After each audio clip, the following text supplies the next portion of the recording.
Gentlemen, thank you both for joining us. I just want to explain to people, because the space here is so tight and we can't socially distance, that's why we have to wear the masks. But we have to be together because this is a conversation we have to have. Jeff, you wrote some pretty startling words about your experience door knocking in 2014. Can you give us a sense of what you saw, what you experienced then? Well, it became evident when I first started canvassing that I had a very different experience from the candidate in the election prior to me. And it was unique because Ali Chabar had run in an election 10 months prior to me because it was a by-election. So it was still fresh in the minds of everyone at the doors that Ali had knocked on their doors. And very early on, when I would knock on the doors, I would get a lot of comments like, "Oh boy, this is a surprise. We're excited to see you knocking on our door." And Jeff, I remember people saying, "Oh, Jeff Bennett, that sounds like a great English name."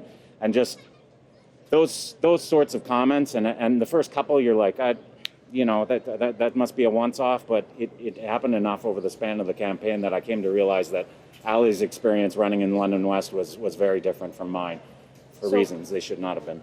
Mustafa, I know you read that post, and I wonder, when you read it and when you listen to what Jeff's saying, how recognizable is that language to you? So, first of all, I think I have to commend Jeff for having the courage to stand up, and that's what every Canadian needs to do. Canadians need to stand up and confront racism and Islamophobia when they see it as they see it. In terms of how recognizable this is what Canada has unfortunately become. This is not what any of us thought of. This is not what any of us think of Canada, but this is what, and unfortunately, how things have become. This city, London, has seen Pegida marches regularly.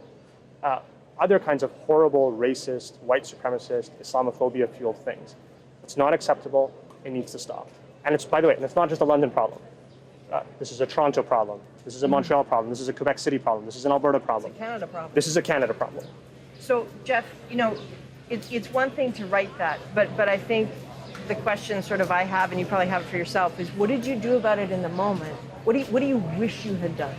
I wish I had spoke up more and used my voice more to address this. And that's even why I wrote this morning, because I think it's ridiculous that here we are in 2021 and this is still an issue that my friend Ali Chabar faces and that this entire community faces. And the rest, like people like me who grow up in a much more privileged position, we've just become too accepting of it. And I hate that it takes something, we're being reactionary here. Like it takes a travesty for us to stand up and say, oh, something needs to change here. I was aware of this 7 years ago. We were all aware of this 5 days ago. And yet it takes this for us to gather. I wish I had have spoke up more 7 years ago. Is that the right approach? I think that's definitely a huge part of it. But there's so much more that needs to be done. There's white supremacist groups that are actively militarizing. Over 250 of them. Mm-hmm. That's crazy. And it's something that has just become an accepted part of the Canadian experience, that we can have a group that calls itself the Klan, that calls itself the Soldiers of Odin, that calls itself the 3 Percenters. And we're okay with that. That needs to change because for us, it's like you have to have people die for someone to say the word Islamophobia. Mm-hmm. That's not okay. It needs to change. Let's talk about that word, because in that mosque are politicians. We know that 91 politicians a few years ago, Aaron O'Toole was one of them, did not sign on to a motion condemning Islamophobia. What is the net effect of that? I think, obviously, I will note that Aaron O'Toole has now utilized the word Islamophobia.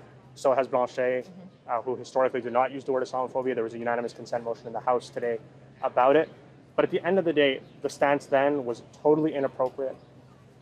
Today, the barest acknowledgement of the fact that this is happening is like, yes, it's the bare minimum, but it needs to go so much further than that.